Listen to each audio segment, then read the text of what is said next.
না মা, থাক, অনেক করেছিস। আর তোকে আমার সাহায্য করতে হবে না। এখন যা তো যা, ওদিকটা দেখ গিয়ে তোর ভাই কেকটা নিয়ে ফিরলো কিনা। আকাশ, দিয়া, রুমা আর জয়িতারাও এক্ষুনি এসে পড়লো বলে। উফ মা, তুমি এত টেনশন নাও কেন বলো তো? ভাই ঠিক টাইমে কেক নিয়ে চলে আসবে। আর ওরা চলে এলেই বা তো কি হয়েছে? বাবারে বাবা, আমি কোনো অসুবিধার কথা বলছি না। ওদের তো তুই নিমন্ত্রণ করেছিস, তাই ওদের যাতে কোনো অসুবিধা না হয় তা তো তোকেই দেখতে হবে নাকি? হুম, তা ঠিকই বলেছো।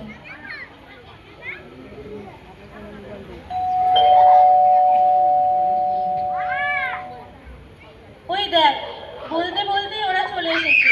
যা যা, শিগগিরই যা, দরজাটা খোল দিয়ে আগে। হ্যাঁ, যাচ্ছি। কে? আমরা এসেছি, দরজা খোল। খুলছি, দাঁড়া একটু।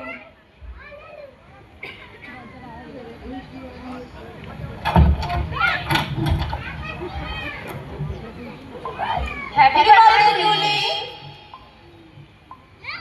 থ্যাংক ইউ সো মাচ বন্ধুরা। আমার ভীষণ ভালো লাগছে তোরা এখানে এসেছিস বলে। চ ভেতরে যাই, চ। কাকিমা, দেখুন আমরা কিন্তু ঠিক টাইমে এসেছি। খুব ভালো করেছিস, খুব ভালো লাগলো তোরা এসেছিস দেখে। তুলির জন্মদিন আর আমরা আসবো না, তা কি কখনো হয় নাকি? জ্ঞান হয়ে থাকে আমরা প্রতি বছর একে অপরের জন্মদিন একসাথে সেলিব্রেট করি, আর এই বছরটাই বা বাদ যাবে কেন, তাই না? আচ্ছা কাকিমা, বিপ্লবকে তো দেখছি না, ও কই? আর বলিস না বাবু, সেই কখন গেছেন আমার জন্য কেক আনতে, এখনো তার কোনো পাত্তাই নেই। ও তাই বল।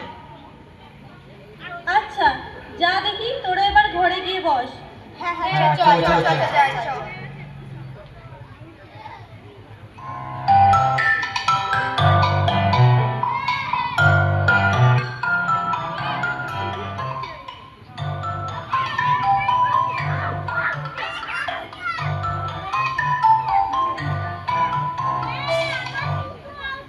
তুলি, কাকিমার হাতে রান্না, কাকিমার হাতে রান্না গাছ ফাটা থাকে এখনই যা গন্ধ ছড়িয়েছে না কি বলবো। এখনই তো লোক সামলাতে পারছি না। জন্মদিনে এমন খাওয়া দাওয়া হলে রোজ তো জন্মদিন আসুক, এটাই চাই।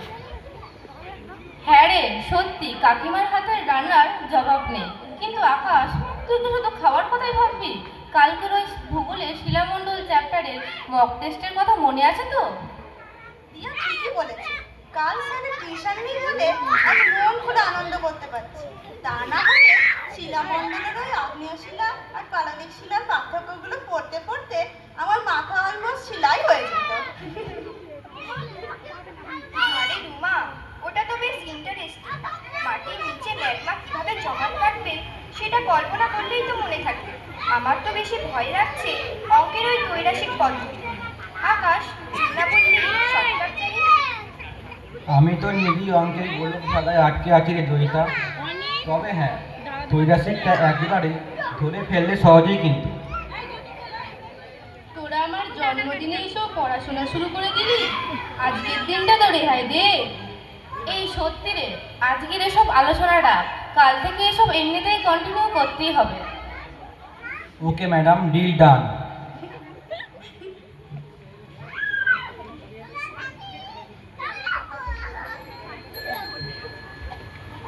ওই দেখ, মনে হচ্ছে বিপ্লব চলে এসেছে। যাক, এবার তো কেক কাটিং হবে। সবার আগে আমি বড় পিসটা সাবার করব। অনেকক্ষণ ধরে ওয়েট করছি ভাই। হ্যাঁ, তুই একাই কেন ওয়েট করছিস? সত্যি বাবা, তুই এত বড় পেটুক না যে কি বলবো।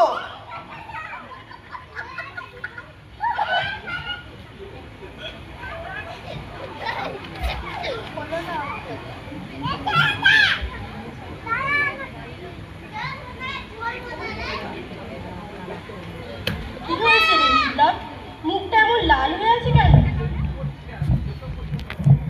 ওই মোড়ের মাথায় লোকজন আবার শুরু করেছে, দাদা আর দিদিদের নামে নোংরা কথা বলছে। আমি আর চুপ করে থাকতে পারলাম না, কড়া করে শুনিয়ে দিয়েছি।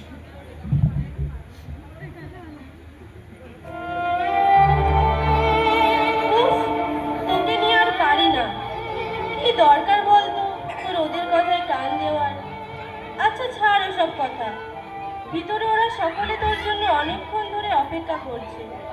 যা ওদের কাছে যা, মাথাটা ঠান্ডা কর আগে।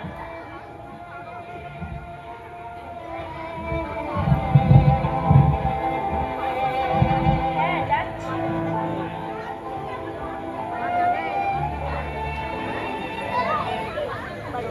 আরে কি হলো রে, কেক এনেছিস? মা নিয়ে আসছে, অপেক্ষা করে। কি হলো রে বিপ্লব, ভীষণ আপসেট বলে মনে হচ্ছে তোকে। তোমাদের সবাইকে একটা কথা বলবো। হ্যাঁ বল না, কি হয়েছে? তোমরা কি সত্যি সত্যি জানো বাইরের লোকজন তোমাদের এই বন্ধুত্বটা নিয়ে কত নিচু স্তরে চিন্তা করে? আবার কি ওই মোড়ের মাথার লোকগুলো তোকে কিছু বলেছে নাকি? শুধু বলছে বলে ভুল হবে দিদি, রীতিমতো জিজ্ঞাসা করেছে। আমি যা সহ্য করতে পারলাম না বলে এলাম। আপনাদের ঘরে জানালায় কি সিসিটিভি লাগানো আছে যে সারাদিন অন্যের ঘরের দিকে তাকিয়ে থাকেন? বিপ্লব, তোদের এই ছোট বয়সে আমাদের জন্য কেন কথা শুনতে হবে বলতো? মাঝে মাঝে মনে হয় আমাদের জন্য হয়তো তোদের পরিবারকে সমানে ছোট হতে হচ্ছে। ওসব নিয়ে একদম ভেবো না আকাশদা।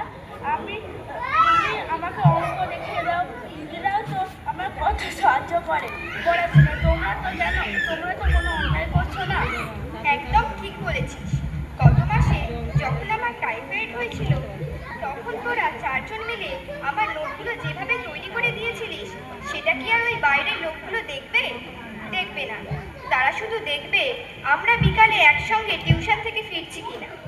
আসলে সমস্যাটা আমাদের বয়সে নয়, সমস্যাটা মানুষের দৃষ্টিভঙ্গি। আজ আমরা ক্লাস 8-এ পড়ি, আমাদের সামনে একটা বিশাল আকাশ। আমরা যদি এখন এই আজে বাজে কথায় কান দিয়ে পিছিয়ে যাই, তবে সমাজ তো জিতে যাবে। জানিস, এইসব আজে বাজে কথা শুনে আমার মা কি বলে? মা বলে, আমি জানি আমার শিক্ষায় কোনো ভুল নেই, তাই বাইরের কোনো মানুষের কথায় তোদের প্রতি আমার মনে কোনো অবিশ্বাস জন্মাতে পারবে না। আমার মা বাবাও তো আমাদের এই বন্ধুত্বকে ভীষণ সাপোর্ট করেন। আর সাপোর্ট করবে না কেন? সেবার যখন বাবা খুব অসুস্থ পড়েছিলেন তখন ওই মাঝরাতে তোমাদের এই পরিবার এগিয়ে না এলে কি যে হতো।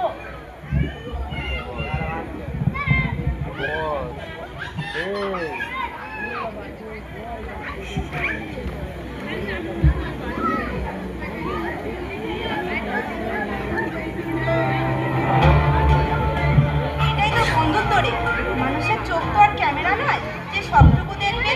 তারা শুধু সেইটুকুই দেখে যা তাদের মনের লেন্স ধারণ করতে পারে। ঠিক বলেছিস রুমা। মানুষ আমাদের নিয়ে যত কথা বলবে আমরা তত বেশি একে অপরের হাত শক্ত করে ধরব। একদম তাই, আমাদের এই 5 জনের গ্রুপটা তো এমনই, কারোর কথায় আমাদের কি আসে যায়।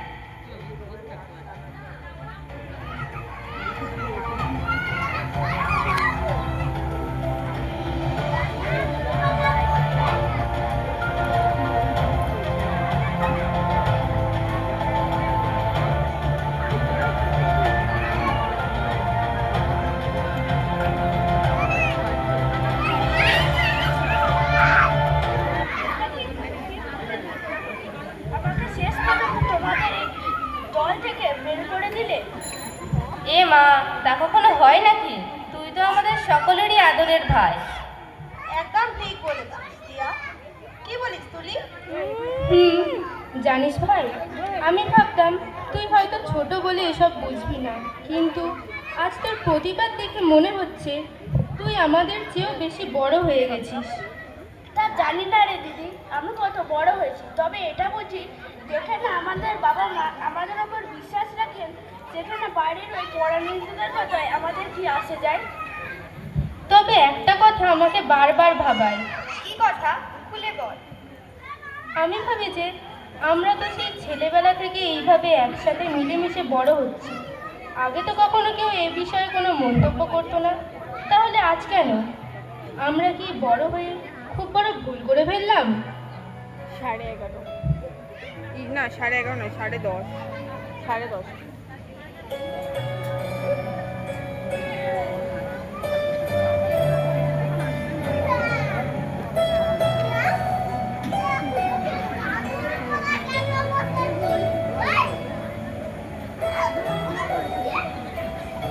জানিস তুলি, আমার মা আমাকে আগে মহাভারতের গল্প শোনাতো। সেখানে শ্রীকৃষ্ণ আর দ্রৌপদীর মধ্যে বন্ধুত্বটা নিয়ে তখনকার কিছু নিজ মনোভাবন মানুষের মধ্যে ঢুকেছিল। তাতেও তাদের বন্ধুত্বের ওপর কোনো আঁচ পড়ে। পুরসভার সেই কঠিন সময়ে দ্রৌপদী যখন সম্পূর্ণ নিঃসহায় ছিলেন, তখন তিনি শ্রীকৃষ্ণকেই তার পরম বন্ধু ও রক্ষক হিসাবে ডেকেছিলেন। আবার একবার শ্রীকৃষ্ণের আঙুল কেটে রক্তপাত হচ্ছিল, তখন সেখানে উপস্থিত সকলেই যখন কাপড় খুঁজতে ব্যস্ত, দ্রৌপদী বিন্দুমাত্র চিন্তা না করে তার বহুমূল্য শাড়ির আঁচল ছিঁড়ে শ্রীকৃষ্ণের আঙুল বেঁধে দিয়েছিলেন। একেই তো বলে নিঃস্বার্থ বন্ধুত্ব।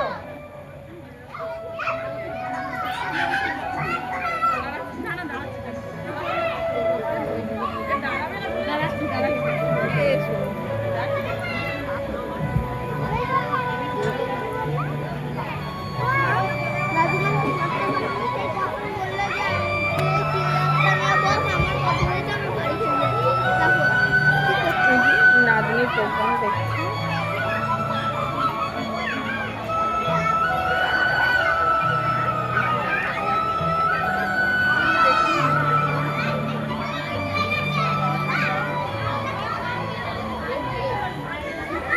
অত বড় বড় কথা বাবু আমার মাথায় ঢুকলো না। যাই হোক, এবার কিন্তু আকাশদা আমাকে ওই সেই অঙ্কটা বুঝিয়ে দিতে হবে কিন্তু।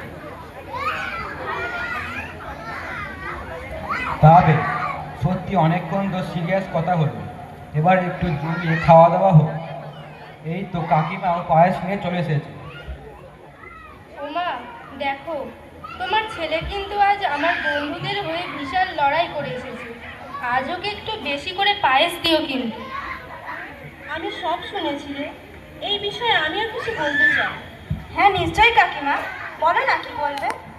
জানিস, চিৎকার করলে সবসময় প্রতিবাদ হয় না, মাঝে মাঝে কাজের মাধ্যমে জবাব দিতে হয়। শোন মা, আমি হয়তো পুরোনো দিনের মানুষ, কিন্তু তার মানে এই নয় যে আমার মনটা সংকীর্ণ। আমি জানি তোরা সবাই মিলে একটা ভালো কাজ করার চেষ্টা করছিস। তোদের এই নিটল বন্ধুত্বটাই তো এই সমাজের সবচেয়ে বড় সম্পদ। আর যারা ছেলে আর মেয়ের নির্মল বন্ধুত্ব সহ্য করতে পারে না, সমস্যাটা তাদের চোখে, তোদের চরিত্রে নয়।